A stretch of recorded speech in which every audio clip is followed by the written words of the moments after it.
Samantalahin ko na yung pagkakataon na to mga kababayan. Ano? Ayan.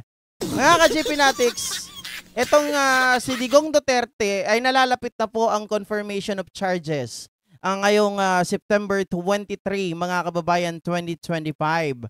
At alam nyo ba, ang balita hinggil dito mga kababayan, 300 katao or biktima po ang handang tumistigo, mga kababayan, ang nandun ata sa dahig na nag-file, mga kababayan, para kontrahin, mga kababayan, ito at idiin itong si Rodrigo Roa Duterte. So yan po ang ating natunghayan, mga kababayan. At talaga naman, mukhang walang lusot at itong si Duterte, mga ka-GPnatics, ay tila parang ano to, habang buhay na ba itong makukulong? Diba? Wala na bang pag-asa na makatakas, mga ka-GPnatics, itong si Digong Duterte? Yan ang ating tunghayan.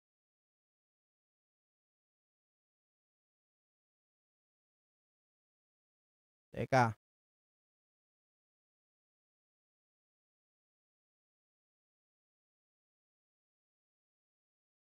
Bago ang confirmation of charges ni dating Pangulong Rodrigo Duterte sa The Hague, Netherlands sa Setyembre, marami nang nag-apply sa Criminal Court Registry para kilalanin na biktima ng war on drugs ng Administrasyong Duterte. Narito ang Agenda Weekend Report ni Liza Bonzo.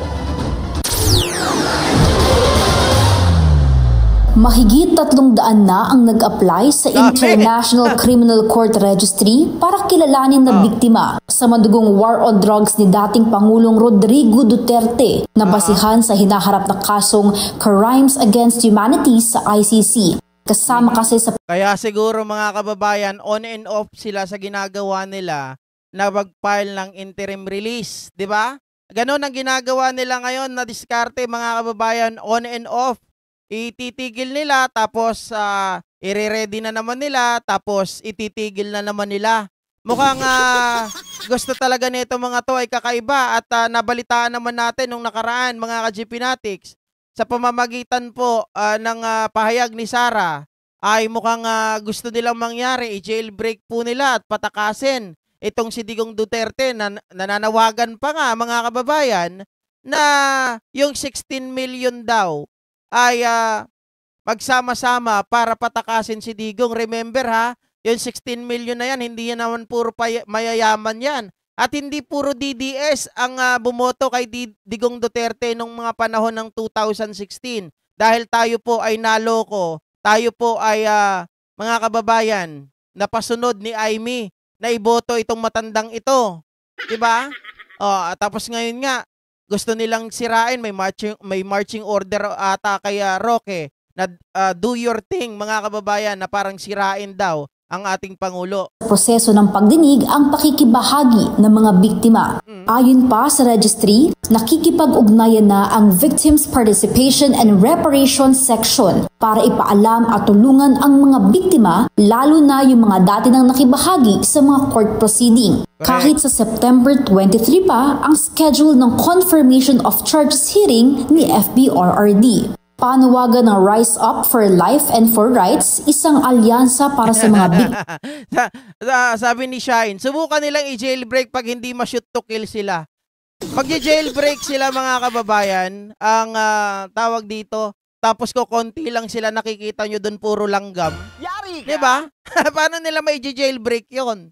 At isa pa, mga kababayan, mga ka-GPnatics, yung ginagawa nilang yon, pang-aasar sa ICC.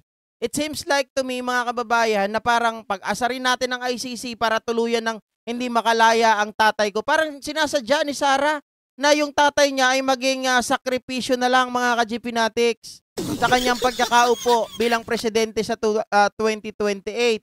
Diba?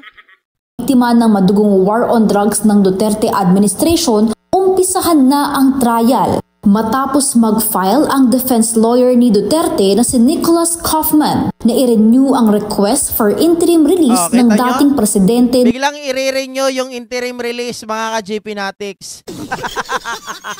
Diba, mga tanga lang eh. Sinasabay nila doon sa confirmation of charges.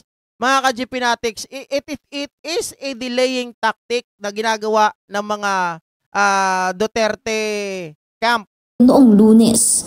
Ang 8-page copy ng dokumento na isinapubliko ng ICC ay heavily redacted o matinding binura o tinakpan ng impormasyon sa dokumento. Kabilang dito ang bansa na minumungkahi nilang pagdalhan kay Duterte. Ay, ibig sabihin pala mga kababayan, yung bansa dito ay siguro kung mausap muna sila, kaya si Inday Buday ay nagpupunta sa iba't ibang bansa.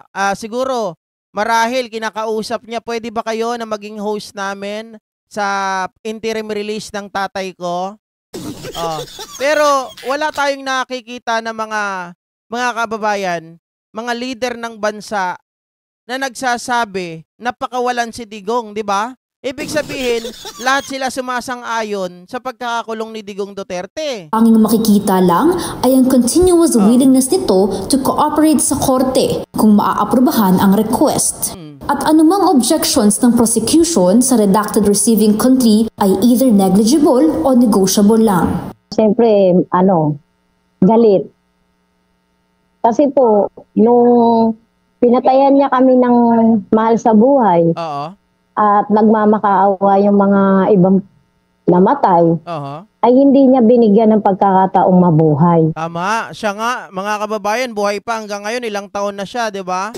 At kung tutuusin, sabi nung mga nakakausap ko sa chat, walang iyayan si Digong.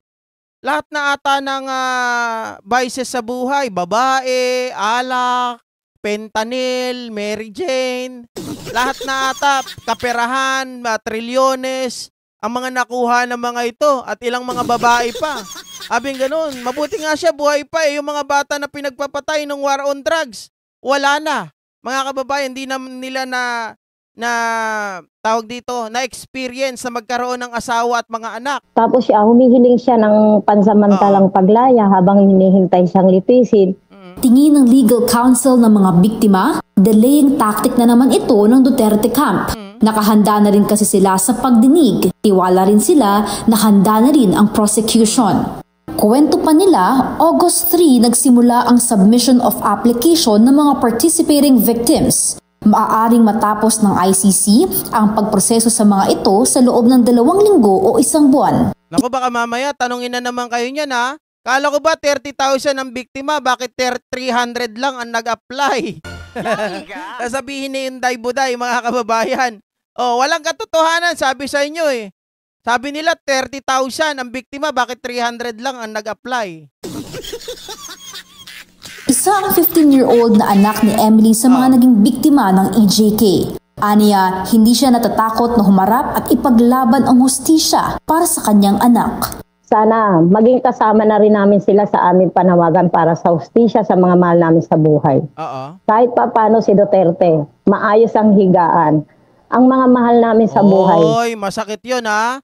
Mga kababayan, tama yun. Si Duterte maayos ang higaan, naka-aircon. Samantalang yung mga biktima niya, mga kababayan, nakahiga na doon sa Ataol. Diba? Yung iba nga dyan, mga kababayan, mga ka-GPnatics, binabayaran pa nila yung mga, di ba, yung pinaglagakan ng patay kada 5 taon. Tapos baka binabaha pa yung kanilang mga sementeryo samantalang si Digong Duterte naka-aircon, may gwardiya, may mga doktor, di ba? Nabubulok na sa sementeryo. Hindi na namin makakausap kahit Kita kailan. nyo? Nabubulok na sa sementeryo. Samantalang si Digong, mga kababayan, mabubulok pa lang. Yari ka! Kaya sana, maintindihan nila kung ano yung nararamdaman namin na mawala ng mahal sa buhay. Ma'am Jenny Ramos, Sa pagtatapos ng termino ni Duterte, tinatayang 30,000 ang namatay sa ilalim ng war on drugs ayon sa human rights groups. Kasama na umano dito ang vigilante-style killings. Para sa Agenda Weekend, Lyja Bonzo, Billionaire News Channel. so maganda Bago ang confirmation kaabang-abang talaga itong pangyayari na ito, mga kababayan, na syempre gusto po ng lahat ay makamtan po ang hustisya na hinahanap natin ng mga kapatid natin, ng mga kapwa natin Pilipino na naghahanap ng hustisya noong panahon po ng war on drugs or extrajudicial killings, mga kababayan, na malapit na sa katotohanan ang kanila pong inaantay. Na sana po, mga ka-GPnatics, ay dumami pa po ang magkumpirma at mag-apply bilang mga biktima po nitong si Digong Duterte para sigurado na po na hindi na po siya makalaya. At sigurado po mga kababayan na pagdusahan niya po ang kanyang mga nagawang kasalanan. At syempre hindi lang po siya maging sana mga kababayan, despite the fact ngayon ay wala na si General Torre na tagahuli ng mga kriminal, ay mahuli pa rin itong si Bato, si Bongo at yung mga cohorts po nung panahon ng extrajudicial killings. Alright? So hanggang dito na lamang mga kababayan, mga ka-GP Natics. Maraming salamat po muli sa inyong lahat at magandang hapon po mga kababayan. Ang alam ko ang iba dyan nadismaya pero sabi nga po nila mga kababayan, pagtapos po ng unos, pagtapos po ng bagyo, pagtapos po ng malakas ng ulan ay may makikita po kayong rainbow mga kababayan. Okay? So may pag-asa pa rin po habang buhay. Huwag po tayo tumigil mga ka-GP Natics. Siguro sa mga pagkakataong ito, ang dapat sa atin ay magkaisa kung ano talaga ang tamang direksyon para sa ating bansa. At syempre kapag may nakikita tayong mali, dapat hindi tayo nananahimik at hindi tayo dapat nagbubulag-bulagan. Kapag may nakikita tayong maganda, dapat po pinapalakpakan natin ang mga taong gumagawa ng tama. Right? So magandang umaga puli, magandang tanghali, magandang gabi po muli sa inyong lahat mga kababayan. I love you all po. Tamang pong lupalop kayo ng mundo ngayon naroroon. Alam ko yung mga estudyante natin ay walang pasok sapagkat meron pong pinaghihinalaan mga kababayan na nagbabantang malakas na pag-ulan dito po sa bansa natin. Bye guys!